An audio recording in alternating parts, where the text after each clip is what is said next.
Bueno, muy buenas tardes a todos. Es una alegría que nos veamos en un acto cultural como este, aquí en esta convocatoria, en la que damos gracias a don José Carlos González Hurtado haber respondido con presteza, no tanto con la misma diligencia con la que nosotros tendríamos que haber buscado la fecha, que ha sido más complicado por nuestra parte que por la suya.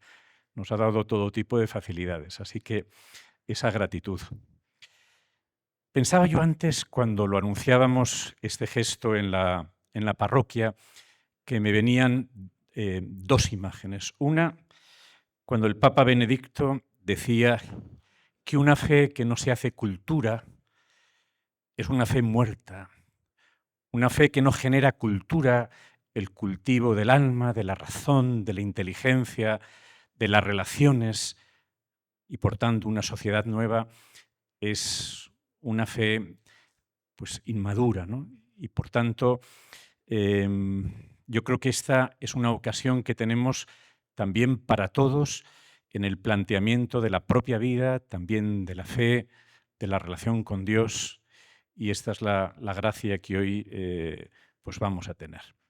Voy a dejar aquí a Alberto ya hacer una presentación más concreta de nuestro ponente y ya damos comienzo al acto. Muchas gracias. Buenas tardes. Bueno, pues seguramente muchos ya conoceréis a José Carlos por sus libros, sus podcasts, sus intervenciones en distintos canales y plataformas, especialmente en YouTube.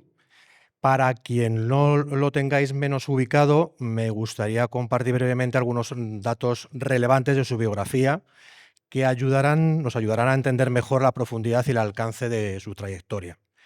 José Carlos posee una trayectoria empresarial de élite a nivel global. Ha sido reconocido por el Financial Times como uno de los top 100 Global Board Candidates y galardonado como mejor empresario del año. Ha ocupado puestos de alta dirección en grandes multinacionales como Procter & Gamble, donde fue vicepresidente global, el grupo Carrefour como Chief Commercial Officer y en IRI Worldwide, donde ejerció como CEO internacional. En la actualidad, compagina labor como consejero de distintas multinacionales y senior advisor en el ámbito del private equity con la presidencia de EWT en España, que, aunque no lo conozcáis, es la mayor red católica de medios de comunicación a nivel mundial. Su perfil académico y divulgativo es también muy destacado. Ha sido profesor en la Universidad Pontificia de Comillas, en el Kellogg Recanati de Tel Aviv, y, por supuesto, es un conferenciante habitual en foros nacionales e internacionales, especialmente en temas de innovación y el diálogo entre ciencia y fe. Estamos convencidos que lo que escucharemos hoy no nos va a dejar indiferentes y que además contribuirá de manera clara y rigurosa a desmontar esa idea todavía presente en muchos hábitos de que la ciencia y la fe son necesariamente incompatibles. Mucha gente lo piensa, pero creo que no debe ser así. Sin más dilación, os dejo con José Carlos. Gracias. Muchas gracias.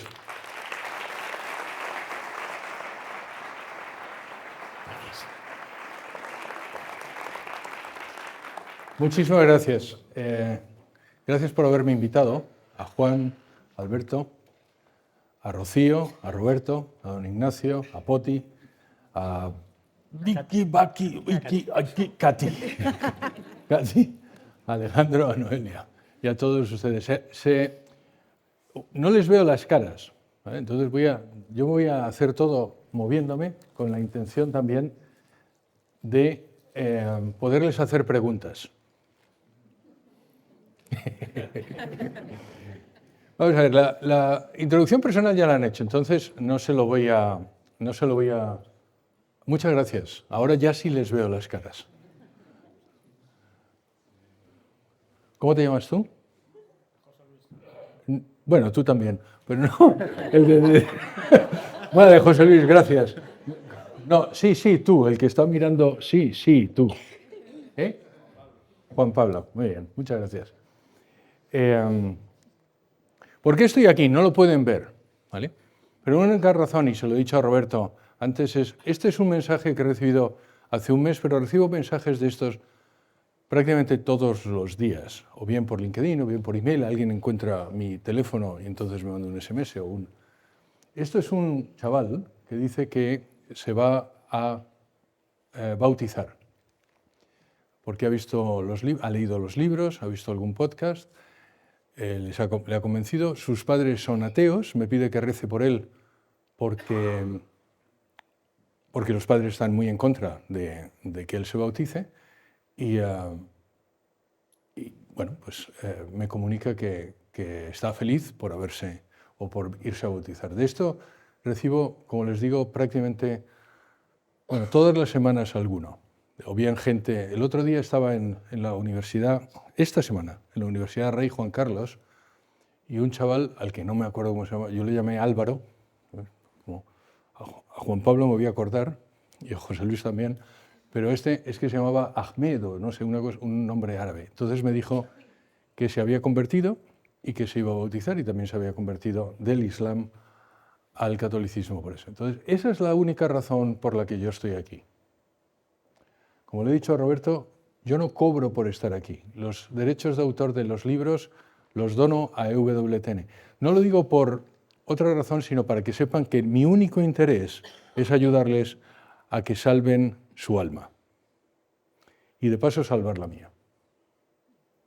Que es realmente, y si lo piensan, lo único que de verdad nos debería importar. ¿Qué es lo que vamos a ver? Voy a darles unas consideraciones previas. Después les voy a contar el tráiler del libro. Les tengo que hablar de EWTN porque les tengo que pedir dinero. Sí, ríanse. ¿Cómo se llama usted la que se ríe? Sí, usted. Gloria. Gloria, me voy a acordar si usted da o no da. Es broma. Lo tengo que hacer, odio pedir dinero, pero lo tengo que hacer porque tengo un voto de hacerlo cada vez que lo presento. Y finalmente, vamos a responder las preguntas. Si las preguntas son difíciles, las contesta don Ignacio. Si las preguntas son fáciles, las contesto yo. Yo soy muy bueno contestando preguntas fáciles. Vamos a ver, yo soy católico. Es posible que algunos de ustedes no. Los católicos, este es el resumen ejecutivo de nuestra fe. Nosotros creemos que Dios existe, que Jesucristo es Dios y que la Iglesia católica es aquella que fundó Jesucristo. Ese es el resumen de cuando ustedes recitan el credo, si lo hacen, en los domingos en misa o más frecuentemente. De lo que vamos a hablar aquí es solo de lo primero. Yo les voy a dar evidencias de que hay un Dios creador. No les puedo contestar luego preguntas sobre que Jesucristo es Dios, porque también hay evidencias, o bien que la Iglesia Católica es aquella que fundó a Jesucristo y por tanto es la verdadera. Pero realmente para que no se nos llamemos a engaño, de lo que va tanto el primer libro como esta conferencia es solo de que Dios existe. Lo que yo les voy a demostrar es que hay un Dios creador. Necesariamente la ciencia lleva a que existe un Dios creador. ¿Por qué es importante esto? A ver, ¿quiénes de ustedes son millennials? Si usted no sabe qué es un millennial, usted no es un millennial. Es una cosa que pasa, vamos, es como una tautología, usted me entiende. Millennials, las personas que están, usted sí es millennial, la persona que está entre 20 y tantos años y 40 y tantos años, 40 y muchos años. ¿No? Levante usted la mano, don Roberto. Don Roberto es un millennial. Bueno, pues que lo sepan. Ustedes están en la generación más descreída de toda la historia. Los millennials son la generación más descreída de toda la historia. El 82% de los millennials que abandonan la práctica religiosa no lo hace por ninguna otra razón que porque piensan que ciencia y Dios están enfrentados. La única razón, la principal razón por la que los millennials abandonan la práctica religiosa es porque piensan que ciencia y Dios no combinan. No lo hacen porque les caiga mal el Papa, no lo hacen porque no les guste su sacerdote, no lo hacen porque no estén de acuerdo con algún dogma. El 82% lo hace porque si la ciencia desdice a Dios, yo no voy a parecer idiota porque la ciencia es lo que mola y lo que manda, y entonces dejo de practicar. El 63% de los millennials lo que dice es, si usted quiere que yo crea, deme pruebas. Si ustedes creen en Dios sin pruebas, sin evidencias, fenomenal. Si ustedes practican una religión, si son cristianos, sin pedir evidencias, por favor sigan siéndolo. Pero lo cierto es que tienen ustedes que saber que las hay. Hay evidencias de que Dios existe y hay evidencias de que Jesucristo es precisamente quien dijo ser, que es Dios. Otra razón por la que es importante este libro es porque rompe mitos.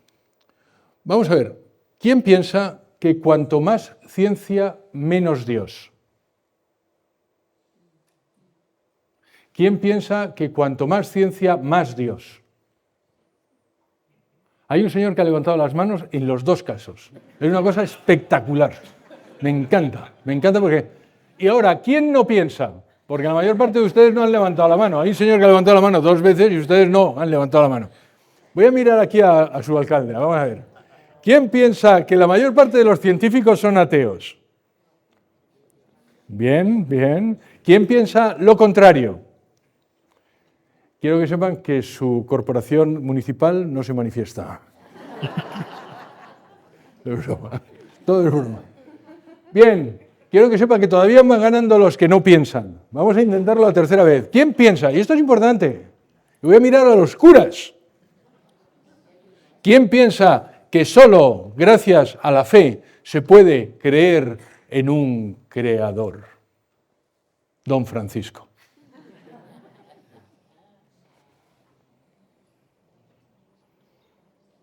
¿Quién piensa lo contrario? Don Francisco no piensa.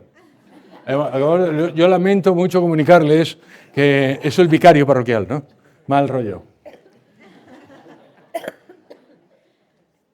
Bueno, pues que sepan que todo es mentira. Todo es mentira. ¿Cuanto más ciencia, menos Dios? No. Cuanto más ciencia, más Dios. Un poco de ciencia te aleja de Dios, un mucho de ciencia te acerca a Dios. Eso lo decía, lo van a ver ahora, Werner Heisenberg, pero también lo decía Pasteur y lo dicen muchos científicos. Luego, ¿la mayor parte de los científicos son ateos? Pues no. Depende también de lo que usted diga que es científico. Pero si cogemos los premios Nobel de Ciencias de los últimos 100 años, hay un señor israelí que se llama Baruch Abba Shalev, que ha medido lo que pensaban y lo que creían los premios Nobel de los últimos 100 años. El 97% de los premios Nobel de física de los últimos 100 años se considera teísta o religioso. ¿Cómo se llama usted? Alberto. Alberto. Usted me va a ayudar, Alberto. ¿Qué es un ateo? Alguien que no cree en Dios. No. No cree que exista un Dios. No, alguien que cree que Dios no existe. ¿Por qué es importante? Porque el ateísmo es una creencia, el ateísmo es una religión, el ateísmo es una fe. Ellos manifiestan que Dios no existe, tienen una posición positiva respecto a Dios no existe. ¿Qué es agnóstico? Que no se manifiesta. Agnóstico es no lo sé, no me molestes. ¿Qué es deísta? Con D. Que cree en la existencia de algún tipo de Dios. Que cree que Dios existe, pero que no interviene en nuestro mundo. Dios nos creó y nos dejó. Eso es deísmo. No es un Dios personal. ¿Qué es teísta? Con T. Ahí ya me supera. Pues teísta con T es que es un Dios personal. No se lo pregunto a los sacerdotes porque, como no contesten, la prudencia es una virtud. Teísta es que existe un Dios personal. Para entendernos, un Dios personal no significa que sea antropomorfo, no significa que sea como usted, no significa que es un señor con barba, significa persona, en filosofía, es una sustancia individual de naturaleza racional. Eso es lo que decía. Lo estableció Boecio, pero luego dice Hugo de San Víctor y se ha utilizado desde entonces en filosofía. Es, si quieren, una superinteligencia, alguien con quien puedo tener una relación. ¿Vale? Y luego, religioso es la persona que además practica una religión. ¿De acuerdo? Bueno, pues el 97% es teísta o religioso. El 95% de los premios Nobel de química, teísta o religioso. Y el 93% de los premios Nobel de Fisiología y Medicina de los últimos 100 años, teísta o religioso. Es decir, Alberto, menos del 5% de los premios Nobel de Ciencias de los últimos 100 años se manifiestan como ateos o agnósticos. Ahora bien, si ustedes cogen los premios Nobel de Literatura, más del 30% de los premios Nobel de Literatura de los últimos 100 años se manifiestan como ateos o agnósticos. Por eso, si han visto algún podcast, yo suelo repetir que ser ateo es de letras. ¿Quiénes de ustedes son de letras? Atea. Ateo. Tenemos cura ateo. Con lo cual, no, la mayor parte de los científicos, si entendemos por científicos aquellos que se dedican a las ciencias experimentales y además a la ground, ¿sabes? No a la práctica, sino a la investigación, son religiosos. Y luego, solo gracias a la fe se puede creer en Dios. Alberto, ¿qué es la fe? Bueno, hay tantos Albertos. A ver, ¿hay algún otro Alberto en la sala? Muy bien, Alberto. No, este es el tercer Alberto. A ver, Alberto, ¿qué es la fe? Muy bien, tu respuesta. Está fenomenal. Una creencia que podemos considerar irracional. Alberto, vete de la sala. Acaba de llamar irracional a don Ignacio. Ya me sabe mal. Con lo bien que me cae, hombre. No. Vamos a ver. Lo que dice San Agustín es, la fe es creer con asentimiento. Pero me gusta más lo que dice Santo Tomás. Lo que dice Santo Tomás es, la fe es una moción del entendimiento, Alberto. Primero hay que pensar. Dice, bajo el imperio de la voluntad hay que querer, asistida por la gracia. Dios tiene que querer. Lo digo porque muchos de ustedes, si yo les hubiera preguntado, porque no ha sido Alberto y te lo agradezco, hubieran dicho, la fe es un don, ¿verdad? No. No. La fe, muy mal, fuera, váyase con Alberto. La fe no es solo un don, porque si fuera un don, ¿cómo se llama usted? Carmen. Carmen, ¿usted tiene fe? Sí. Fenomenal. Y si la pierde, ¿de quién es la culpa? Se lo voy a decir, Carmen, suya. Mía. Exacto. Pero si fuera solo un don, no sería culpa suya. ¿Se dan cuenta? Porque si es un regalo, el que se lo quita, yo te quito el regalo cuando quiero. No es solo un don. De hecho, Alberto, la mayor parte de la gente que no cree, yo no sé si es su caso, no cree porque no quiere. No porque no entienda que Dios no puede existir, y eso lo vamos a ver enseguida, sino porque no quiero creer. ¿Por qué no quiero creer? Esa es una pregunta que si quieren me hacen al final, porque he observado que hay como 3 o 4 razones principales, pero lo cierto es que no es porque Dios no le dé la gracia, ni porque ellos no puedan entender, sino porque mi voluntad es yo no quiero creer. Con lo cual, eso es fe. La existencia de Dios, Alberto, ¿es una verdad de fe? ¿Sí o no? Sí y no. Muy bien. No lo sabe él, pero ha acertado. ¿Por qué? Porque es una verdad de fe. Se puede llegar a ello a través de la fe, pero se puede llegar a ello sin fe, a la existencia de Dios. Para los curas que me están mirando mal, les recuerdo el número 36 del Catecismo de la Iglesia Católica, que dice, la Santa Madre Iglesia afirma que se puede llegar al conocimiento cierto de la existencia de Dios a través de la inteligencia y la observación de la naturaleza. Alberto, ¿qué es la inteligencia aplicada a la observación de la naturaleza? La ciencia. Eso es lo que dice el Catecismo de su Iglesia y la mía. Con lo cual, se puede llegar a la existencia de Dios sin necesidad de fe. No se puede llegar a que Jesucristo es Dios sin fe. ¿Lo ve? Jesucristo es Dios. Esa es una verdad para la que se necesita fe. Dios es uno y trino. Eso es una verdad para la que se necesita fe. Dios existe. Es una verdad para la que no se necesita fe. Y se lo voy a demostrar. Todos ustedes tienen algún amigo que cree que Dios existe, pero no practica ninguna religión. Con lo cual, y hay muchos filósofos, hay muchos científicos que llegan a la conclusión de que necesariamente un Dios personal existe y sin embargo no practican una religión. Con lo cual, no solo gracias a la fe se puede llegar a un creador. El primer trago del vaso de las ciencias naturales te convertirá en ateo, pero al final de la copa está Dios esperándote. Werner Heisenberg es probablemente el físico más importante de la historia de la humanidad, incluyendo a Albert Einstein, a mi juicio. Lo que pasa es que es menos conocido porque tuvo la mala fortuna, porque él no quiso, de trabajar para los nazis durante la Segunda Guerra Mundial. Entonces, pues se le ha puesto la etiqueta. Pero él no era nazi, de hecho él murió en 1970 y tantos, ganó el premio Nobel y es el padre de la física cuántica y un hombre profundamente religioso. Con lo cual, no, cuanto más ciencia, más Dios.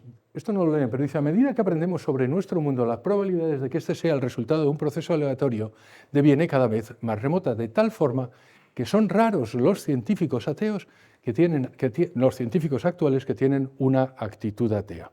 Esto lo dice Arthur Compton, que es otro premio Nobel de física, él se convirtió en pastor presbiteriano, también el premio Nobel de física de mediados del siglo pasado.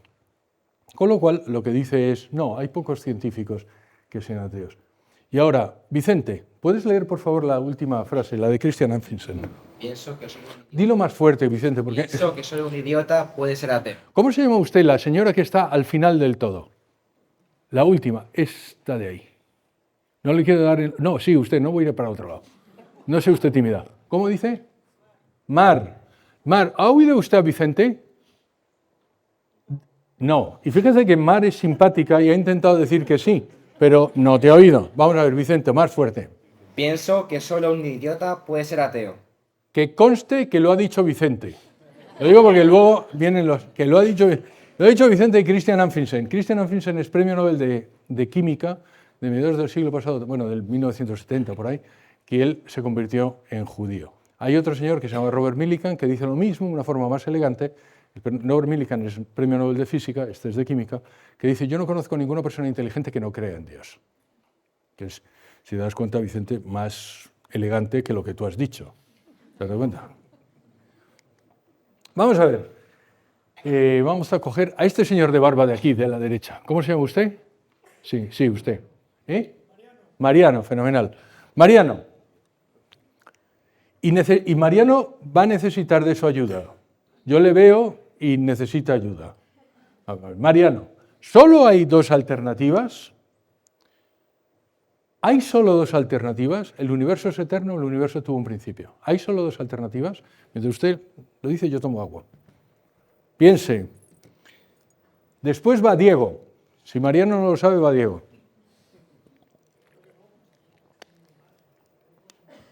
¿Perdón usted? Vamos a ver, yo le voy a ayudar. Si es así, es no. Si es así, es sí. ¿De acuerdo? ¿Hay más alternativas? No, muy bien. No hay más alternativas. Quiero que lo piensen. Quiero que lo piensen. Solo hay dos posibilidades. ¿El universo es eterno o el universo tuvo un principio? No, hay otra posibilidad. ¿Verdad? ¿Hay alguna otra posibilidad? No, no hay otra posibilidad. O el universo es eterno o el universo tuvo un principio. Si tuvo un principio, no es eterno. Si es eterno, no tuvo un principio. Mariano, le voy a dar la segunda oportunidad. ¿Existimos por azar o existimos deliberadamente?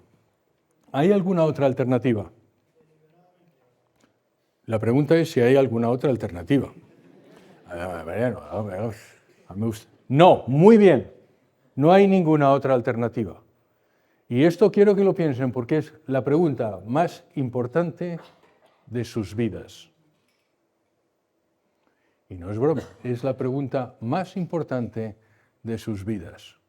Ustedes están en este mundo solo con una de estas dos alternativas.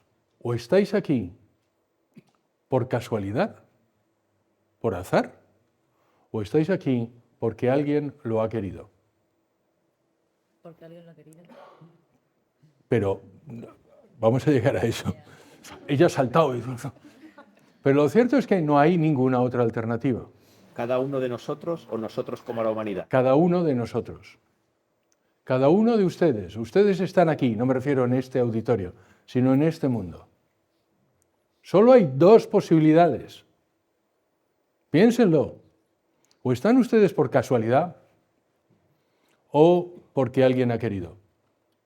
Y es, si lo piensan, lo más importante y muchas veces no nos damos cuenta. Ahora vamos a llevar el pensamiento hasta el final del pensamiento, como decía Kierkegaard. Si ustedes están aquí por casualidad,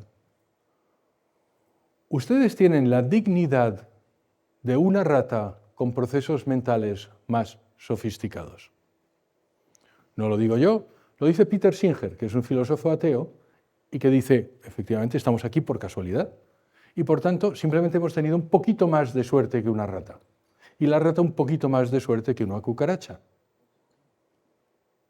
Y si eso es así, Peter Singer también dice que en el momento en que ustedes dejen de producir, deberíamos exterminarlos. No lo digo yo, lo dice él. Este es un señor, el filósofo de cabecera ateo prácticamente de todos los ateos. Lo que dice es, el bien de la humanidad es la suma de los bienes de cada uno. Si ustedes ya no producen lo que consumen, deben desaparecer para que el bien de la humanidad aumente. Y lo cierto es que tiene razón, desde su punto de vista.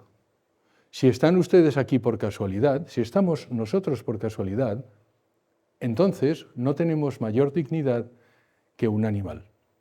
A la inversa, si están aquí porque alguien quiere, son ustedes hijos de Dios, porque ese alguien es necesariamente Dios. Y se dan cuenta, entonces de pronto usted tiene una dignidad tan grande que yo no se la puedo quitar. O bien tiene la dignidad de una rata o tiene la dignidad de hijo de Dios. Y no hay camino de medias. Y ustedes tienen que elegir. Y ustedes tienen que elegir. Ahora bien, Mariano, ¿Dios existe o Dios no existe? ¿Hay alguna otra posibilidad? No. No hay ninguna otra posibilidad. O bien Dios existe o bien Dios no existe. Y Mariano, si yo les demuestro que ustedes no están aquí por casualidad y que el universo tuvo un principio, ¿qué estoy demostrando? Que Dios existe. Quiero que lo piensen.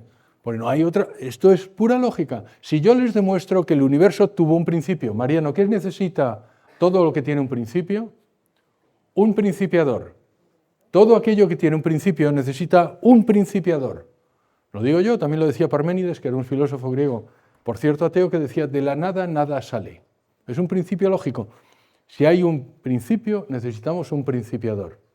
Y si hay alguien que deliberadamente lo quiere, eso significa que existe un Dios. Bueno, pues vamos a ello. Lo cierto es que existe un principio.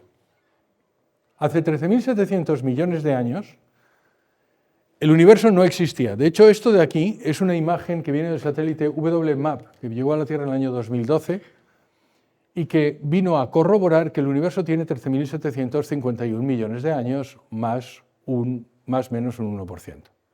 Esto, lo digo porque hay gente que lo sigue retando, pero lo cierto es que es una de las verdades, si quieren, de la física más demostradas, constantemente demostradas, porque se ha intentado retar muchas veces.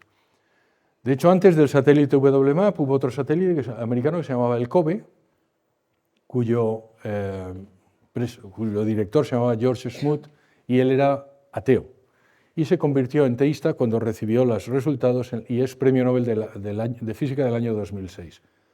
Antes hubo otro satélite soviético que se llama el Relict 1, que vino y dijo exactamente lo mismo. Y luego, desde el punto de vista teórico, ha habido varios desarrollos teóricos de la física que vienen a corroborar que efectivamente el universo tiene necesariamente un principio. Hace 13.700 millones de años se da lo que se llama la singularidad. ¿Qué es la singularidad? Es un momento donde las leyes de la física no funcionan. Pero eso no significa que no, y no sabemos qué es lo que pasa ahí. Y eso es cierto, no sabemos qué es lo que pasa aquí. Pero lo que sí sabemos es que no había nada antes. Y esto está mal dicho porque no había antes. Lo que ocurre es que hace 13.700 millones de años toda la materia, el tiempo y el espacio se crean. Toda la materia, el tiempo y el espacio. La materia es más fácil de entender, pero el tiempo y el espacio es más difícil. Es decir, no había ni tiempo ni había espacio. Y si lo piensan, tiene lógica, porque si la materia aparece en algún momento, entonces ¿dónde? Y si la materia aparece en algún sitio, entonces ¿cuándo?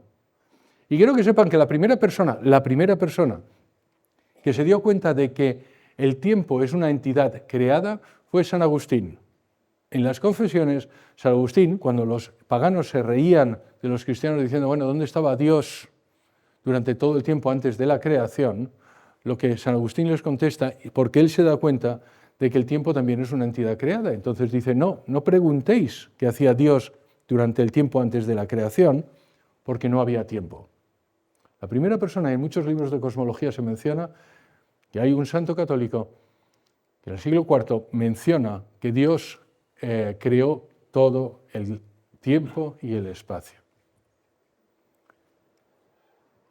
Sabemos cuánto pesa el universo, 10 elevado a 53 kilogramos de masa. Sabemos cuánto mide el universo, 9.000 millones de años luz. Sabemos cuánto tiempo tiene. Sabemos mucho del universo. Nos falta por saber mucho, pero lo que es cierto es que sabemos que se expande. Y ahora la pregunta es, ¿y qué hay aquí? Eso se lo preguntan a don Ignacio, porque la ciencia solo se encarga de lo que hay dentro de ahí. Lo que sabemos es que desde el momento en que la materia estaba comprimida en menos de la cabeza de un alfiler, se ha ido expandiendo durante los 13.700 millones de años. El sistema solar aparece hace 8.000 millones de años. Fíjense, este señor tiene cara de cura y viste como un cura, y es que es un cura. Es lo que les pasa a los curas, que a veces... Este señor se llama Georges Lemaitre. Georges Lemaitre es el padre del Big Bang. La primera persona que define lo que es el Big Bang es este señor. Es un sacerdote católico belga, él muere a mediados del siglo pasado. No estuvo nunca nominado al premio Nobel, lo que demuestra pues, los prejuicios que hay, porque probablemente no hay una teoría más importante en cosmología que la del padre Lemaitre, pero también hay que decir, fíjense, el padre Lemaitre, ahora voy a necesitar a alguien que tenga una buena voz. Y Vicente no me vale. A ver, ¿quién tiene? Alguien que tenga buena voz. Alberto, usted tiene una pinta de tener buena voz que es... Alberto, vamos a ver, cuando yo diga así, usted dice grita, pero que le oiga hasta mar. No, vamos, como usted pueda. ¿Usted es del equipo, de qué equipo es? No me gusta el fútbol. Vaya por Dios. Bueno, pues grite como en los toros, no sé si lo... Eso es. Pero va a decir lo siguiente, va a decir Fred Hoyle. A ver. Fred Hoyle. Oh my God. Esta vez lo he cogido bien. Vicente, eso es gritar. ¿Te das cuenta? Muy bien. Bueno, pues este señor tenía como némesis, o sea, que el enemigo del señor ese se llamaba... Fred Hoyle. Fred Hoyle. Era un científico británico que sí estuvo nominado al premio Nobel y Fred Hoyle creía en el universo en estado estacionario, es decir, que no tenía principio. Fred Hoyle. Es el que puso el nombre al Big Bang, porque el padre Lemaitre, como lo llamó, es teoría del huevo cósmico en el momento de la creación. ¿De dónde se deduce que los sacerdotes católicos no tienen ni puñetera idea de marketing? ¿Ya? Porque no me diga usted. Sin embargo, Fred Hoyle. le puso el nombre de Big Bang, porque Fred Hoyle. en una emisión de la radio de la BBC dijo, sí, claro, el curilla lo que ha hecho es inventar el Big Bang. Vamos a ver, Alberto, vamos a seguir con... ¿Me ve usted fuerte? Hay solo dos posibilidades, un universo eterno o un universo que tuvo un principio, ¿verdad? Muy bien. Si hay un universo eterno, ¿eso tiene algún problema para las personas que son ateas?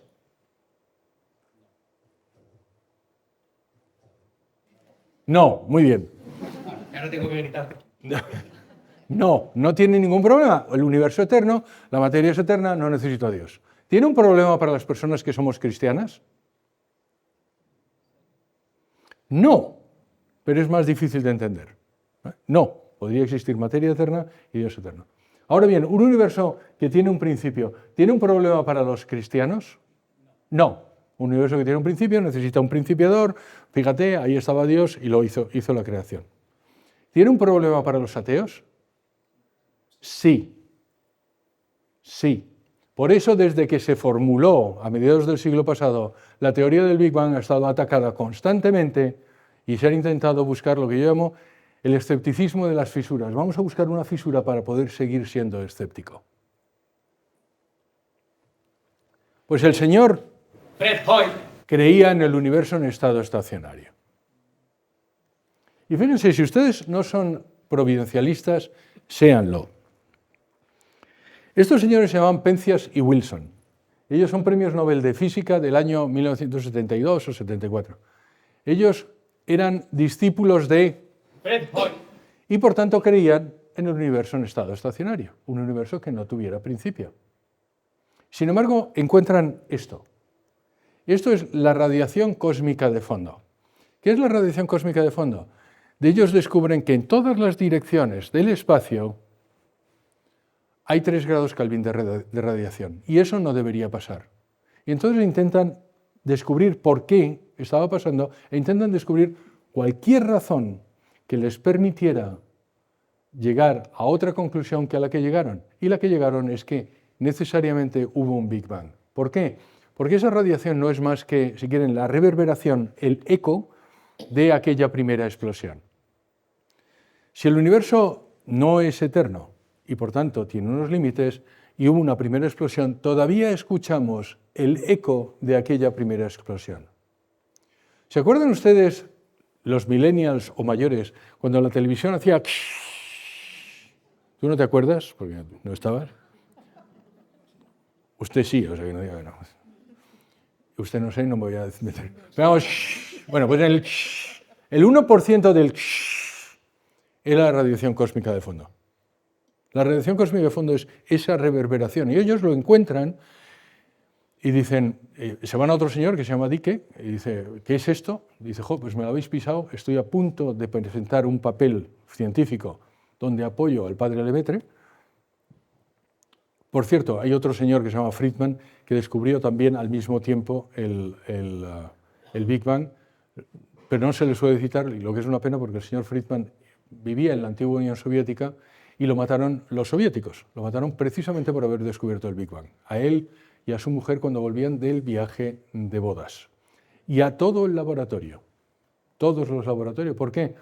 Porque yo que he vivido en la antigua Unión Soviética les puedo decir, y nunca hablo de política, pero que aborrezco el comunismo. ¿Por qué? Porque ellos definían lo que era verdad. Y entonces dijeron, la Academia de Ciencias de la Unión Soviética dijo, el Big Bang es el mayor reto que tenemos en la ciencia atea. Y les salió Friedman y entonces lo mataron. ¿Vale? Y la verdad es que en muchas de las ocasiones no lo menciono y debería mencionarlo. Pero bueno, estos señores, como he dicho, descubrieron eso, fueron a Dicke, presentaron un papel ellos y ellos ganaron el premio Nobel en 1972. Pero fíjense qué interesante. Ellos publican esto en 1966, que es 6 meses después de que muera el padre Lemaitre. De tal forma que el padre Lemaitre se va a la tumba sabiendo que su teoría ha sido confirmada experimentalmente y además por unos discípulos de...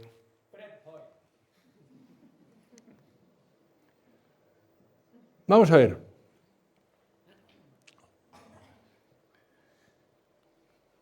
Yo me acuerdo cuando daba clase aquí en Icádena, hace la torta de tiempo, hacía esto y la gente bajaba la cabeza. Carmen. ¿Qué significa un universo antrópico? Lea. Un universo hecho para usted y para mí. Un universo antrópico es un universo que permite la vida humana. Esta es otra de las demostraciones de la física que demuestran que Dios existe. Vamos a ver, Carmen. ¿Cuál es la velocidad de la luz? Diego, ¿cuál es la velocidad de la luz? No voy a preguntar más. 300.000 kilómetros por segundo en vacío. ¿Por qué, Diego? Exacto. No hay ninguna razón. No hay ninguna razón. No hay ninguna razón para que la velocidad sea esa. Ahora bien, Diego, si no fuera esa, tú no existirías. Carmen no existiría. Alberto no existiría. Y lo que es muchísimo peor, yo no existiría. ¿Se da usted cuenta? No hay ninguna razón para que las constantes de la física tengan los valores que tienen. Y sin embargo están ajustadas todas ellas en un rango tan estrecho que permite que la vida exista. ¿Por qué? ¿Por qué?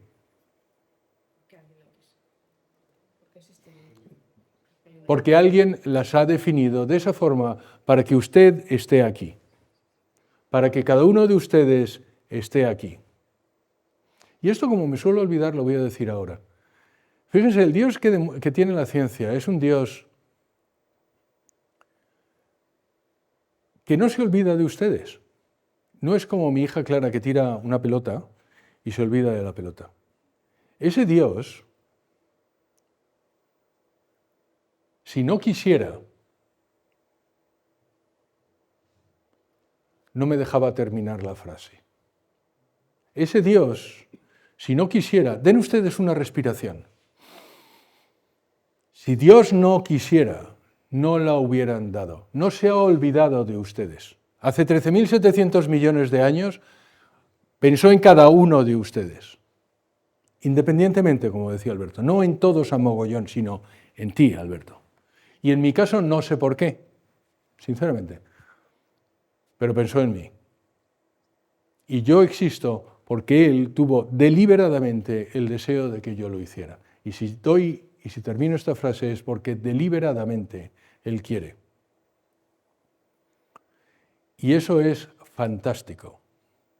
Y además ayuda enormemente a los jóvenes, eso ayuda enormemente para el resto de vuestra vida. Saber que al final la vida es cruzar por un alambre de un lado a otro.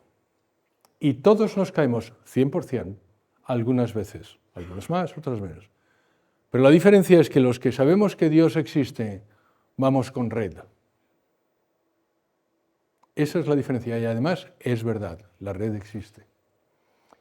Les voy a poner un ejemplo. Roger Penrose es Premio Nobel de Física del año 2020 y él calcula cuáles son las posibilidades de un universo antrópico, es decir, que permita la vida, basados en la entropía. ¿Quién sabe lo que es la segunda ley de la termodinámica? Alberto. Fred Hoyle, que me ha señalado.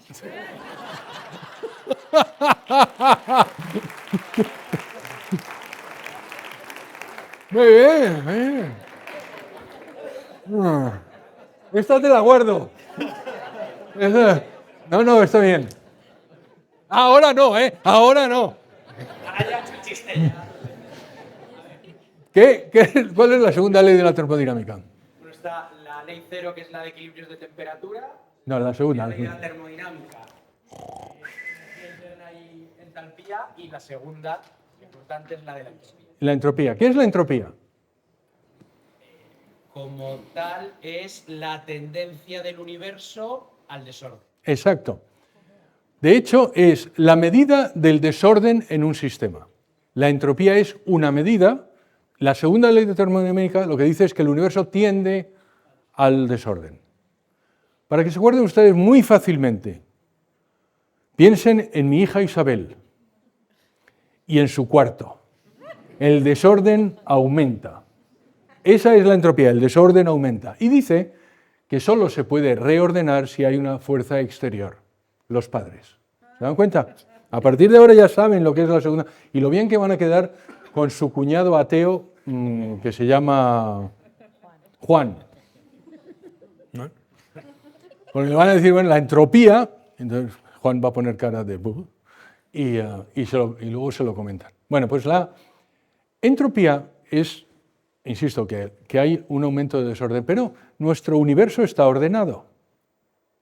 ¿Por qué? ¿Por qué? Decía Einstein que no deberíamos esperar el orden que tenemos, pero es verdad que podría ser por casualidad. podría ser porque hemos tenido suerte, ¿verdad? ¿Verdad? Vamos a ver, ¿cómo te llamas? Almudena. Almudena.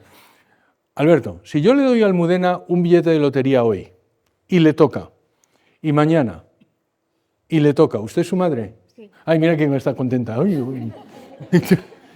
Y me doy otro pasado mañana. Es una broma, es decir, esto no va a pasar, lo está disfrutando ya la señora. Y le doy otro al día siguiente y le toca. Y le doy otro, es broma, es todo broma. Y le doy otro al día siguiente y le toca. Y le doy otro al día siguiente y le toca. Y otro al día siguiente. ¿Qué es lo que dirías que está pasando? Eso no es suerte. Eso no es suerte. Aquí hay... Pues eso es lo que nos ha pasado. Esta mañana, cuando ustedes se han levantado, han notado que han abierto los ojos de lo más normal del mundo, ¿verdad? Pues no. No. Desde que yo me di cuenta de esto, en mi familia, por la mañana, y se lo recomiendo, damos gracias a Dios. Porque no es normal. No es normal. No debería haber pasado. Y esto lo demuestra el señor Penrose. Él calcula cuáles son las posibilidades de un universo antrópico basándose en la entropía. Dice, en el universo hay 10 elevado a 80 bariones, que son partículas subatómicas. La entropía del barión es 10 elevado a 43, con lo cual 10 elevado a 123. Sabremos que los espacios de fase son el logaritmo de la entropía, créanme.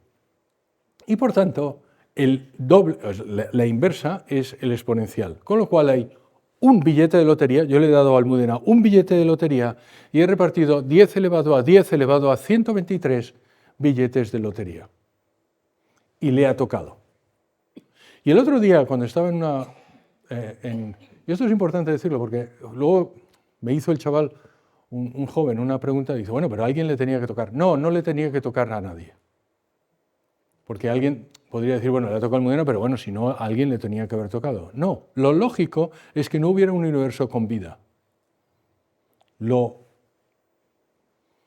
estadísticamente probable es que ninguno estuviéramos aquí y no hubiera habido ningún universo con vida. Y sin embargo, le ha tocado. ¿Cómo de grande es ese número? 10 elevado a 10 elevado a 123. Es un número tan grande que no se puede calcular. No existe un ordenador en el mundo hoy que pueda calcular ese número. De hecho, aquí ven una imagen que es 0.00000. Es decir, si yo le doy un billete de lotería y reparto 10, ¿qué suerte ha tenido? 0.1. Si le reparto un billete de lotería y reparto 100, ¿qué suerte ha tenido? 0.01. Si reparto 1000, 0.001. Bueno, pues lo cierto es que es 0, tantos ceros como átomos del universo. Y todavía necesitaría más. Y termina diciendo, esto nos dice cómo de precisa debió ser la calibración del Creador. No creo que científico alguno que examine las pruebas pueda llegar a otra conclusión que esta. Las leyes de la física nuclear se han formulado a propósito.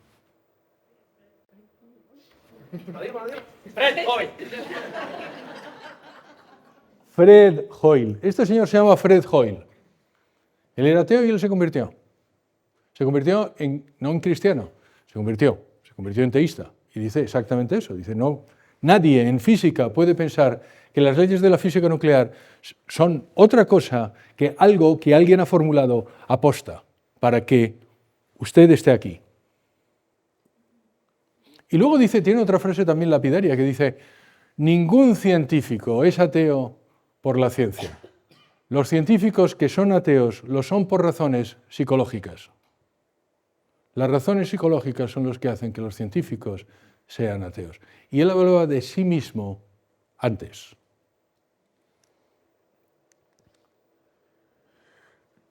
Vamos a ver, ¿cómo se llama usted? ¿Me ha dicho? José Luis. No, pues vamos a coger a Juan Pablo. No, es broma. José Luis. Vamos a ver, una cosa rápida, José Luis. Mi mujer es austríaca. ¿De dónde era Kurt Gödel?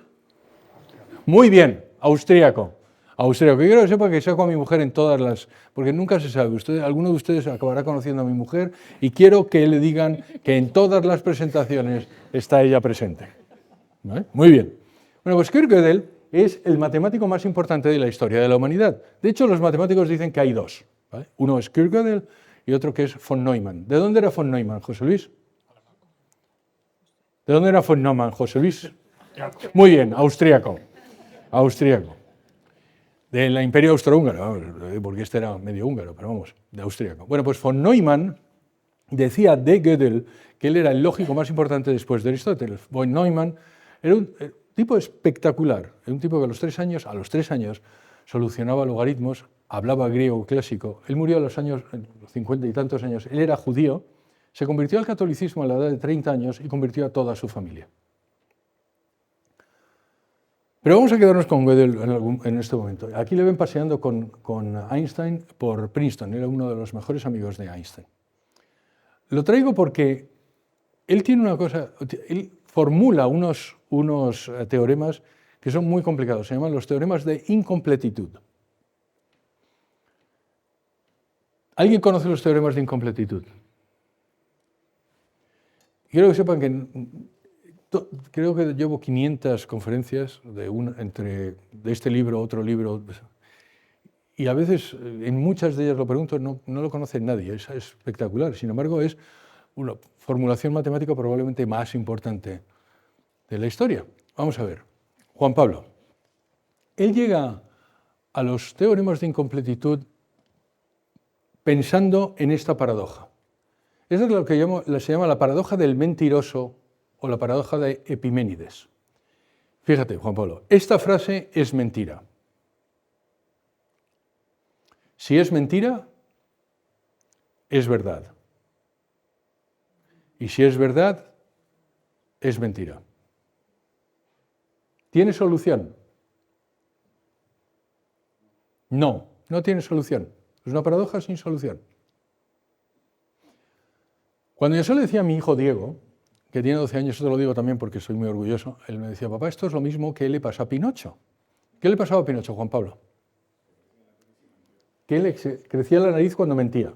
Ahora imagínate que Pinocho dice, me va a crecer la nariz. Si le crece la nariz, ha dicho la verdad y por tanto no le debería crecer la nariz. Pero si no le crece la nariz, ha mentido y por tanto le debería crecer la nariz. ¿Te das cuenta? Es la misma paradoja. No se puede solucionar. Bueno, pues esto es lo que le lleva a Gödel a llegar a la conclusión de los teoremas de incompletitud. ¿Me vas a seguir oyendo, Juan Pablo? Todo lo que es demostrable es verdad. ¿Es eso cierto o no? Piensa. Piensa más. Quiero que piensen todos, porque después de Juan Pablo va uno de ustedes, seguro. Todo lo que es demostrable es verdad. ¿Es cierto o no? Tic-tac, Juan Pablo. José Luis. Sí, sí. Todo lo que es demostrable es verdad. De hecho, es prácticamente una tautología, porque demostrable significa que se ajusta a la realidad y, por tanto, necesariamente es verdad. Ahora bien, José Luis, le voy a dar la oportunidad a Juan Pablo de redimirse. Todo lo que es verdad es demostrable. No, muy bien. Has estado dudando ahí, Juan Pablo? No, muy bien. Hay verdades que son verdades y que no son demostrables. Sin embargo, hubo una época, un señor que se llamaba Hilbert, que era uno de los matemáticos más importantes de principios del siglo XX, él decía, no, el espíritu humano no tiene límite ninguno. Todas las verdades van a poder ser demostradas. Es una cuestión de tiempo. Es gracioso porque eso lo formulaba en Leipzig al mismo tiempo, y él tenía como 50 y tantos años, al mismo tiempo que Gödel, que entonces tenía 20 y tantos, formuló los teoremas de incompletitud que dicen exactamente lo contrario. ¿Qué es lo que, son dos teoremas, pero se los voy a resumir. ¿Qué es lo que dicen? Dicen, mira Juan Pablo, dicen, importante que ahora me sigan. Dicen, en un sistema formal G hay verdades, proposiciones y axiomas, de tal forma que las verdades del sistema formal G no son suficientes, son incompletas para la demostración, perdón, las proposiciones y los axiomas son insuficientes para demostrar las verdades del sistema formal G. Necesitamos un sistema formal mayor, G', que le proporcione esas proposiciones para la demostración. ¿Me has seguido? No, ni nadie. Pero vamos, lo que dice es, aplicado a la aritmética, dicen, la aritmética Hay verdades que para ser demostradas necesitamos proposiciones de otra parte de las matemáticas. Hay verdades dentro de la aritmética que, siendo verdad, la aritmética no es suficiente, es incompleta para su demostración. Con lo cual necesitamos de un sistema formal mayor. Lo aplica la aritmética, pero luego lo hace extensivo. Y esto es lo que es brillante, porque dice, en cualquier sistema formal donde haya verdades, las proposiciones y los axiomas de ese sistema formal no son suficientes para su veracidad, para demostrar su veracidad. Son verdad, pero precisan de otras verdades mayores. ¿Cuál es el problema, Juan Pablo?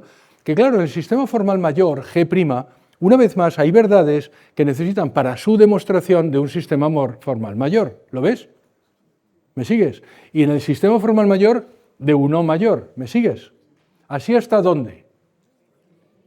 Hasta Dios. Hasta Dios. Él dice, tiene que haber necesariamente una realidad espiritual. Lo digo para todos los ateos, está demostrado matemáticamente que Dios tiene que existir para la completitud y la suficiencia de la aritmética, de las matemáticas y de la ciencia. Él lo llama una realidad espiritual. Para que se acuerden, ¿quién se ha leído El Quijote? Un trocito del Quijote, algo del Quijote. ¿Sabe quién es el Quijote? Bueno, por favor, levanten todos la mano, que es que me da un poco de algo. Muy bien.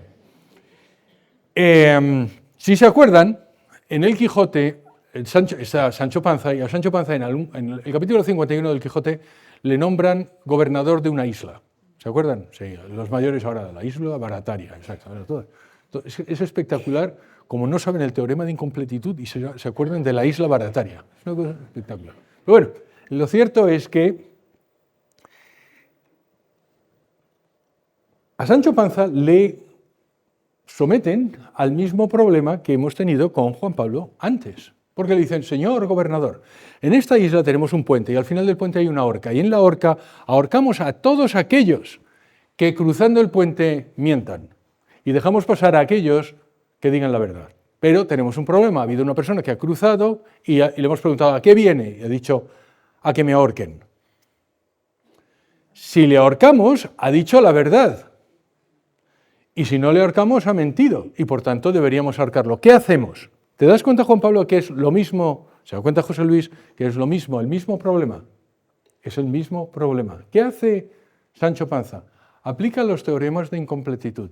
Dice, en el sistema formal de la justicia, de hecho, no dice exactamente eso, dice, mi señor Don Quijote me ha dicho que donde no llegue la justicia, aplique la misericordia. Por lo tanto, que le dejen ir, porque siempre será mejor soltar a un culpable que colgar a un inocente. ¿Qué es lo que ha hecho? Aplicar los teoremas de incompletitud. En el sistema formal de la justicia no había solución, aplica el mayor, que es la misericordia. ¿Se das cuenta? Esto es lo que yo le digo a mi mujer, la austríaca, que antes que Gödel estaba Cervantes. Y esta es la discusión que tenemos en casa normalmente. Muy bien, vamos a pasar ya al final. Yo les he hablado de las matemáticas, de la física, de la cosmología. Vamos a la biología. Esto que tienen aquí es una molécula del ADN. Lo hablaba al principio con Noelia, y ella me preguntaba sobre esto antes. Vamos a ver, lo importante del ADN, esto se llama la escalera de caracol. En los pasamanos de la escalera de caracol lo que hay es fosfatos y azúcares. Es menos importante. La información está en los peldaños. Los peldaños son pares de bases. Hay 4 bases nitrogenadas, la ACGT. Para que la información pase, tienen que estar precisamente en una forma precisa, porque si no, no funciona. Si se descuadra, no funciona. Nosotros tenemos 1.375.000 pares de bases. ¿Cuáles son las posibilidades de que eso se haya formado de forma aleatoria? Pues muy sencillo, hay una posibilidad entre 4 bases nitrogenadas elevado a 1.375.000. Es decir, Almudena le ha vuelto a tocar la lotería y su madre... No es posible. Una vez más, alguien ha estado haciendo trampa con la biología para que ustedes y yo estemos aquí. De hecho, el proyecto Genoma Humano es el que mapea todo nuestro ADN. El proyecto Genoma Humano termina en el año 2004 y empieza en el año 1990. El director del proyecto Genoma Humano se llama Francis Collins. En el año 1990 el señor Francis Collins es ateo. A mediados del proyecto Genoma Humano él se hace teísta. A final del proyecto Genoma Humano él se bautiza. Y hoy forma parte del Consejo Asesor Científico del Papa. El señor Francis Collins escribe un libro que dice El lenguaje de Dios. Y lo que él dice es, lo que yo he descubierto en el genoma humano es un lenguaje. De hecho, las bases nitrogenadas ACGT es un lenguaje digital. ¿Y qué es lo que hay siempre detrás de cada lenguaje? Una inteligencia. Necesariamente tiene que existir un Dios. Porque es imposible que estemos aquí biológicamente si no es así.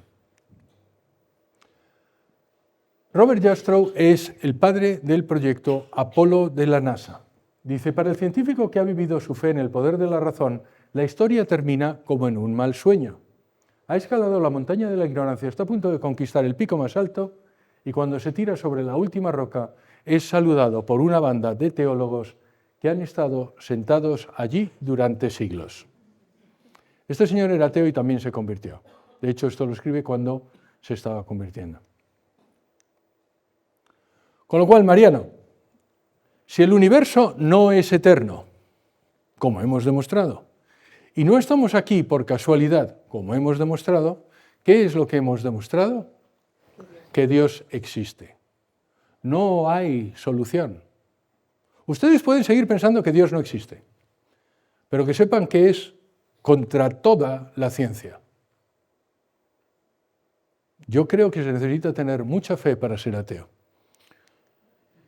Les tengo que contar lo de qué es WTN. Estamos a punto de sacar WTN en 24/7. Entonces, ahora es cuando ustedes miran para abajo y no me miran a los ojos, porque me voy a acordar de sus caras para ver si dan o no. ¿Qué es WTN?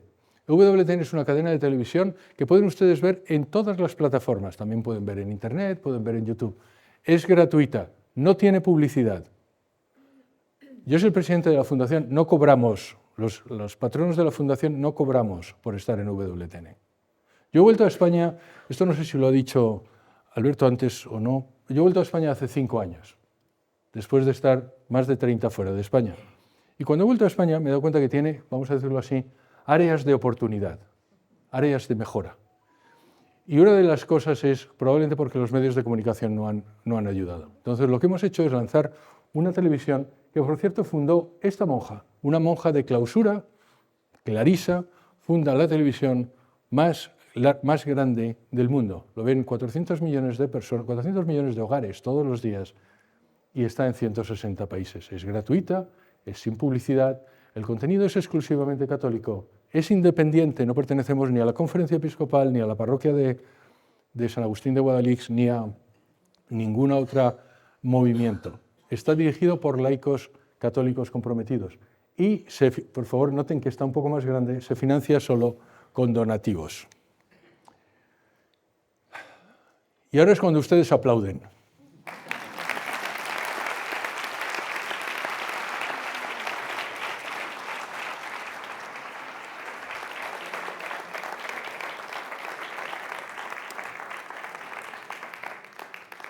Y contesto las preguntas que ustedes tengan.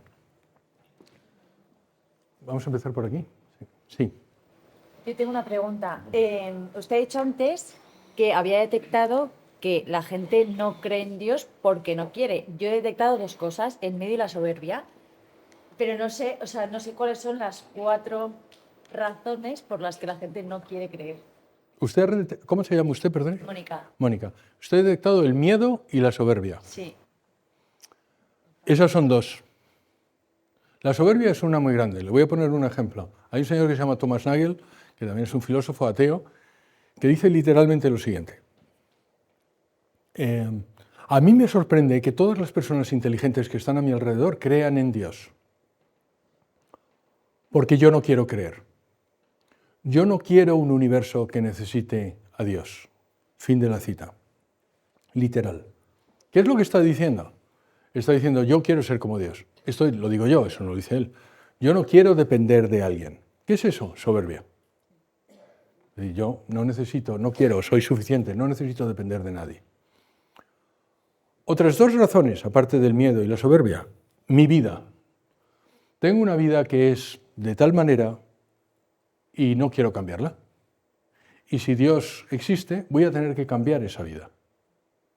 Pero esto me recuerda más que nada, como dicen, yo viví en Sudamérica durante bastante tiempo, es como los chanchos, lo llaman allí, los cerdos, que se revuelcan en su pocilga. Están muy a gusto, pero están en una pocilga. Y digo, pero no me salgues de mi pocilga. Entonces, eso es otra. Es decir, oye, yo tengo una vida que tengo esas oscuridades que tú, Mónica, no conoces y tal, y entonces prefiero que, no, hombre, no. Y no es por no ir a misa, sino porque imagínate, ahora voy a tener que cambiar esto, esto y esto. Y una última razón, que lo pongo en el último libro, que me intrigó cuando empecé a hacer la investigación del primero y lo dejé para el segundo, se llama La psicología del ateísmo. Hay un capítulo dedicado a la psicología del ateísmo. Y no lo digo yo, hay un señor que se llama Paul Bitz, que es psiquiatra, y él era ateo y se ha convertido. Entonces tiene un libro que se llama El Dios de los que no creen en Dios. Y lo que él sostiene, y además demuestra, es que muchos de los ateos son ateos porque odiaban u odian a sus padres naturales. ¿Vale? Entonces él lo llama la teoría del padre defectivo. Le voy a poner ejemplos. Marx, que era ateo, odiaba a su padre porque su padre se había convertido de judío a protestante. A él le daba igual porque era ateo, pero lo cierto es que Feuerbach odiaba a su padre porque se había ido con otra señora y se había ido a otro lado. O en otras ocasiones el padre no era defectivo, era simplemente que el hijo lo veía. Por ejemplo, Sartre, que era bajito y feo, odiaba a su padre porque era bajito y feo. Entonces, oye, lo he heredado, odio a mi padre. Pero no lo invento yo, está escrito por ellos. Se lo digo porque en el primer libro hay un capítulo dedicado al señor Marx donde pone a su padre, a su madre, a sus amigos, a todos a bajar de un burro. Y así todos. Voltaire, por ejemplo, odiaba a su padre porque no era noble. De hecho, se cambió el apellido, él se llamaba Arouet, y se cambió el nombre por Voltaire porque su madre era de la baja nobleza y él quería ser noble. Y así, etcétera, etcétera. Camus odiaba a su padre porque se había muerto y le había dejado solo. Bertrand Russell, prácticamente lo mismo. Entonces, esas son si quieres, las 4 razones, pero efectivamente la soberbia y el miedo. Y luego hay otra, si quieres, hay gente que está enfadado con Dios. De hecho, hay un estudio que dice que el 85% de los ateos lo son por razones emocionales, no por razones intelectuales. Y luego ese mismo estudio lo dice Habermas, que es un autor protestante, dice el 19% de los ateos está enfadado con Dios. Lo que si te das cuenta es un poco absurdo, porque si Dios no existe, ¿cómo estás enfadado con Él? Yo no estoy enfadado con Mickey Mouse, ¿sabes? Un poco. Entonces, pero eso es lo que pasa. ¿Por qué están enfadados con Dios? Pues porque un hijo mío falleció, o mi mujer, o he perdido el trabajo, o tengo ELA. Todos desgracias. Pero ¿por qué yo? Entonces se enfadan con su padre. Sí, ¿cómo se llama usted? Manuel. Manuel. Yo tengo una duda, igual que todas las galaxias proceden del mismo punto de la materia, de cuando se creó el universo, el Big Bang, todos los animales, los seres humanos, la vida, la Tierra, proceden de una célula, de una proteína, e ha ido evolucionando. Entonces, el ser humano, somos sapiens, existe desde hace 300.000 años más o menos. Tiene consciencia desde hace 80.000 años. ¿En qué momento dejamos de tener la dignidad de una rata para tener la dignidad y la Vamos a ver, Manuel, en su pregunta, voy a refrasearla para que lo oigan todos. La pregunta de Manuel es, vamos a ver, si hay un proceso evolutivo que salimos desde una proteína hasta ahora, entonces ¿en qué momento adquirimos el alma, la dignidad de ser humano? En esa pregunta está implícita un montón de cosas que no son verdad. Lo siento, Manuel. ¿Venimos de una proteína? No. No sabemos cómo aparece la vida en la Tierra. No lo sabemos. Le aconsejo que se lea el libro porque hay un capítulo también dedicado a eso. De hecho, se pensaba, y es probablemente donde saque usted eso, que es lo que se llama la sopa primordial. Había una sopa primordial donde entonces por energía y tal apareció unos aminoácidos, luego aparecieron la proteína y tal. Bueno, pues se ha intentado hacer, de hecho hay unos experimentos en 1970 y tantos, por primera vez, muchos experimentos, y luego 10 años después, 15 años después, en los años 90, donde se ha intentado emular lo que apareció, lo que había en el mundo en aquel momento, poniendo electricidad, y no se ha producido vida. De tal forma que esos experimentos se han abandonado. Con lo cual, en este momento, yo no digo que no lo sepamos en el futuro, en este momento la ciencia no le puede decir cómo apareció la vida en la Tierra. Tanto es así. Y yo no creo que eso sea un argumento, de hecho no lo he utilizado, no es el hecho de que no lo sepamos, no creo que sea un argumento a favor de la existencia de Dios, porque lo podremos llegar a saber. ¿Vale? Pero lo cierto es que no lo sabemos. No es un argumento en contra del teísmo, porque no sabemos. Tanto es así que hay un señor que se llama Crick, que es uno de los que descubrió el ADN por primera vez, que él era ateo. De hecho, él ganó el premio Nobel, y ahí tengo que decirlo porque le robó la idea a una mujer que trabajaba con él. Es importante decirlo porque el señor Crick es bastante popular, y entonces el señor Crick ahora sabemos que robó los estudios de una mujer que trabajaba con él y ganó el premio Nobel con los estudios de la mujer. O sea, el parte era un farsante, pero lo cierto es que el señor Crick, por ejemplo, propuso una teoría que se llama la teoría de la panspermia. ¿Y qué es la teoría de la panspermia? Porque como no podía definir cómo había aparecido la vida, dice, pues ya está, la panspermia. ¿A que suena bien, Manuel? Suena fenomenal. Pero ¿sabe lo que es la panspermia? Es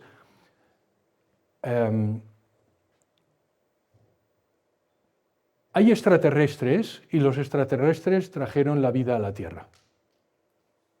Eso es la panspermia. Pero suena mejor panspermia. Pero lo que realmente dice es, la vida en la Tierra apareció porque vino de una civilización extraterrestre.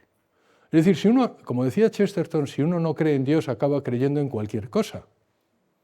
En los enanitos verdes, en los extraterrestres. Yo no digo que no existan, pero lo cierto es que no hay ninguna evidencia sobre ello.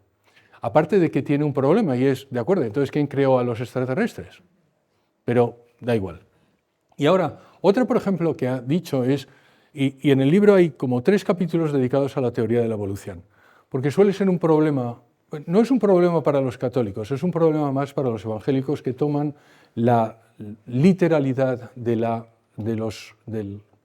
Biblia. Nosotros no creemos en la literalidad de la Biblia, creemos que está inspirada por Dios, pero no en la inerrancia, que ellos dicen, de la Biblia. Y sin embargo, para los evangélicos, algunos evangélicos, sí tiene mayor problema, porque dicen, bueno, pues el mundo se creó en 7 días. Nosotros no creemos necesariamente eso. La teoría de la evolución no está regañada con el cristianismo o con el catolicismo. De hecho, sí es cierto que el señor Darwin, cuando muere, él es ateo, pero lo que la gente nos suele decir es que hay otro señor que se llama Russell Wallace, que es realmente el que primero dijo la teoría de la evolución, es otro señor que se llama Russell Wallace, que no se ha hecho tan famoso probablemente porque no era ateo, era de hecho un anglicano devoto. No hay nada en la teoría de la evolución que desdiga el cristianismo. Dios podría haber utilizado la teoría de la evolución para que usted esté aquí. ¿Cuáles son los mecanismos que lo podría haber utilizado? Entre ellos, la teoría de la evolución. Dicho esto, parece, y yo no me manifiesto ni a favor ni en contra, pero parece que no ha habido tiempo. La teoría de la evolución, cuando se formula por primera vez, se piensa exacto en la materia eterna. Pero ahora que sabemos que, como usted dice, el ser humano tiene 300.000 años, la Tierra tiene 8.000 millones de años y que el universo no es eterno, entonces no ha habido todas esas posibilidades. De hecho, hay un autor que se llama Douglas Saxe que calcula, fíjese, una proteína pequeña de 150 aminoácidos, cuáles son las variaciones, las posibilidades, es una proteína muy pequeña, 150 aminoácidos, cuáles son las posibilidades de variación para que se haya formado de la forma que pueda funcionar. Pues incluso haciendo esas variaciones a mínimo de Planck de tiempo, es decir, el tiempo no se puede comprimir menos del mínimo de Planck, lo digo para que el tiempo tiene un mínimo, y es lo que se llama el mínimo de Planck. Haciendo las variaciones a mínimo de Planck no ha habido suficientemente tiempo. La evolución parece que está demostrada a nivel de microscópico, pero la macroevolución no está demostrada. ¿Vale? Con lo cual, esa es otra de las asunciones que usted tiene en su pregunta. Yo no estoy tan seguro de que la evolución en este momento, y no soy yo, insisto, yo no soy biólogo y no me manifiesto, pero lo cierto es que habiéndolo estudiado, los biólogos están muy divididos entre los que siguen siendo a favor de la teoría de la evolución, Francis Collins es uno, por ejemplo, y hay otros que piensan en una cosa que se llama el diseño inteligente, que yo no creo que sea científico. Entonces, yo me enfrento contra unos y contra otros. No sé si le he contestado, pero... No sé si sabe que el ser humano, el Homo sapiens, empieza a tener conciencia desde hace 10.000 años más o menos. ¿Qué es la conciencia, Manuel? Yo creo que ¿Qué es la conciencia, Manuel? conciencia es poder decidir, tomar decisiones, el pensar en los sentidos, Así. en ayudar a los demás, en saber lo que está bien y lo que está mal. Cuando vivía en una comunidad, los que el Homo sapiens vivía en conjunto con más gente, entonces, y llegó un momento dado en que sabían cuándo podían ayudar y cuándo no ayudaban. Eso es lo que financiaba, por ejemplo, del fundamental. Sí. Pero no sé cuál es su pregunta. Sí, mi pregunta es, ¿en qué momento? Pues lo acaba de decir usted. Esto no se funciona, ¿eh? Yo creo que no. A mí me gustaría saber, en todos los supuestos que usted ha planteado esta tarde, hay una inteligencia superior, ¿no?, que es la que hace que no existan esas casualidades. Pero inmediatamente esa inteligencia superior dice que es Dios. Entonces me gustaría saber por qué es el Dios y no es otra cosa. Porque lo hemos llamado así. ¿No? Sí, ahora sí. Bueno, vamos a ver. La pregunta de Ramón es, de acuerdo, hay una inteligencia y ¿por qué la llamamos Dios? Más o menos. Porque es a eso a lo que llamamos Dios. Y hay dos caminos como lo que plantea usted antes, no hay ninguna otra posibilidad. Sí, el deísmo, o sea, es lo que... No, o sea, la respuesta es no, eso es lo que llamamos Dios. El problema es que me he dado cuenta, Ramón, es que muchas veces el ateísmo o el agnosticismo, el problema que tienes con la palabra Dios. Porque piensan en, insisto, un ser antropomorfo, pues como usted, con barba, con una túnica y que además nos juzga y no sé qué. Pero lo que demuestra la ciencia es que hay una superinteligencia. Fíjese lo que ha demostrado. Primero, ha demostrado que si el universo, toda la materia, el tiempo y el espacio aparece en algún momento, lo que necesariamente lo creó no fue ni material, ni espacial, ni temporal. ¿Se da cuenta? ¿Por qué? Porque la materia, el tiempo y el espacio aparecen en un momento. Luego hubo algo antes, o alguien, que creó toda la materia, el tiempo y el espacio. Luego ese algo o alguien no era ni material, con lo cual era espiritual, no era espacial, con lo cual era eterno, perdón, no era temporal, con lo cual era eterno, y no era espacial, con lo cual era infinito. Ya sabemos que tenemos a alguien o algo que es espiritual, infinito y eterno, ¿verdad? Sí. Siguiente punto. También sabemos que lo lógico es que todo aquello hubiera terminado mal. Y sin embargo, aquí estamos, usted y yo, Ramón.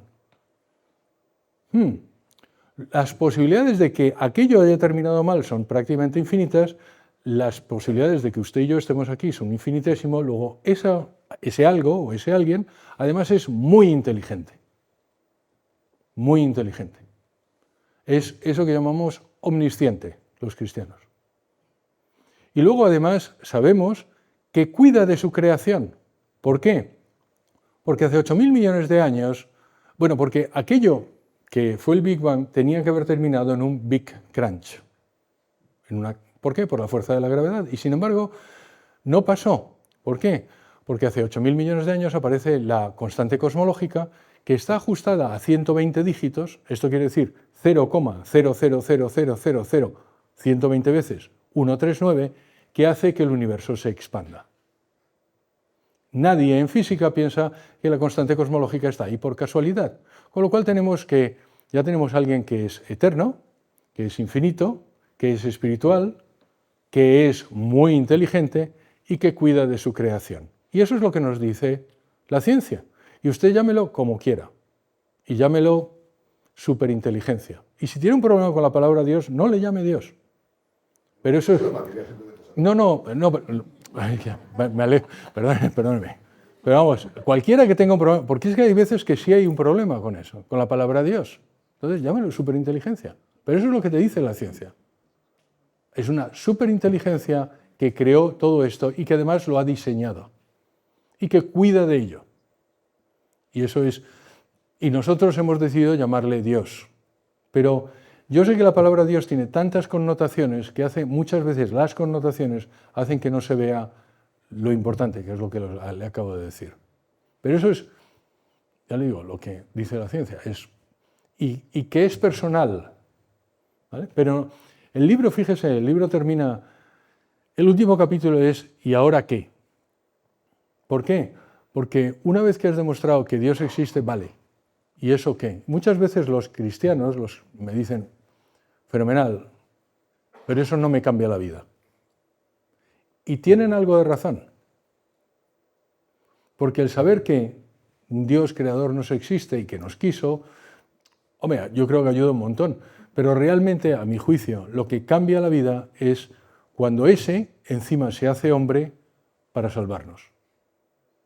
Eso cambia la vida. Porque es un escándalo. Porque aquel Dios de los 13.700 millones de años se hace hombre, Jesucristo, y muere por mí, para que yo tenga vida eterna. Que es algo también muy especial del cristianismo, porque los demás no dicen eso. Los demás religiones lo que dicen es, yo te voy a dar una iluminación superior, que está muy bien, ¿eh? Y te voy a hacer mejor persona, que está también muy bien. Pero yo te voy a dar vida eterna. Y esa es la promesa de Jesucristo, es vida eterna. Y no hay otro que diga eso. Tampoco hay otro que diga yo soy Dios. Si lo piensan, no hay ningún otro fundador de religión revelada que diga yo soy Dios. Mahoma no lo dice, Moisés no lo dice, John Smith no lo dice, Zoroastro no lo dice. ¿Eh? Ya, me dicen, bueno, una pregunta para Fred Hoyle. Vamos. Dejarme la voz. Sí. A ver, ha habido un momento en el que decías que, bueno, que desde ese instante t igual a cero en el que Dios chasca los dedos, el Big Bang y ¿no? todo lo que ha venido después durante 13.751, creo que has dicho, millones de años, Él ya estaba pensando en nosotros y que nosotros íbamos a existir. Pero claro, sí, es porque tengo ahí un conflicto interno.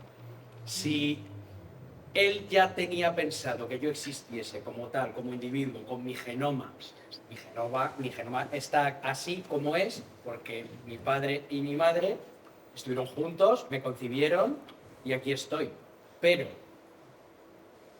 o sea, eso implicaría una predeterminación para mi padre y para mi madre que estaría en conflicto, o sería contrario al libre albedrío que se supone, ¿no? Que Dios nos ha dado, el don de la libertad.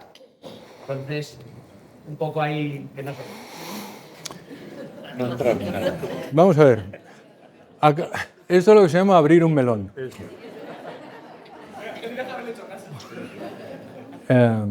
Vamos a ver. Voy a intentar explicarlo. Pero no es fácil. De hecho, Calvino, yo no sé si hay alguno de ustedes que es protestante, pero vamos, gran parte de los protestantes son calvinistas. Calvino decía que estábamos predestinados. Y hay algunos libros de San Agustín que hablan de esto. Pero lo voy a explicar. Dios es atemporal. Voy a intentarle solucionar la duda. Dios es atemporal. Muy bien. ¿Usted sabe cómo terminó el Madrid-Bayern de ayer? Ni idea. Hemos dicho que usted no era de... Bueno, pues ganó el Bayern 4-3. Al minuto 89 o algo así iba ganando el Madrid 3-2. ¿Vale? Y sin embargo, pues algo pasó, no lo sé. Sí, el árbitro, ya lo sé. De verdad, lo sé, yo lo sé, pero no quería decirlo porque la mitad de aquí no son del Madrid. Pero bueno, lo cierto es que algo pasó y ganó el Madrid, perdió el Madrid 4-3. Eso lo sé yo ahora, ¿verdad? El hecho de que yo lo sepa, ¿le quita en algo la libertad al árbitro ayer? o a cada uno, creo que fue Camavinga que lo echaron con tarjeta roja. Le quita, si Camavinga lo hubiera sabido, ¿hubiera hecho la segunda tarjeta amarilla? No. Usted lo sabe, ahora lo sabe. Eso no le quita la libertad a Camavinga ayer. Dios lo sabe, porque para él es todo un presente, pero eso no le quita la libertad a usted. Con lo cual, la libertad humana es lo que nos hace ser humanos. Y es el mayor don de Dios. El